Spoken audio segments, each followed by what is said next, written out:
Alright, so I'm going to introduce you to 4 indicators, and all I want you to do is follow me step by step. Once you are done setting your chart up, throughout these 19 days, I'm going to help you understand how, what, which indicator helps you to understand what.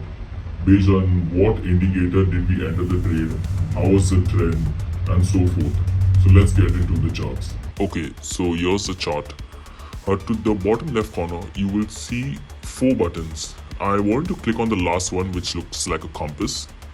It will open up a tab where all the indicators will be mentioned.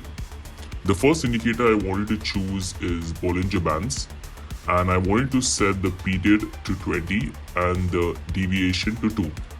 Following that, you go back to the same tab for indicators and click on moving averages.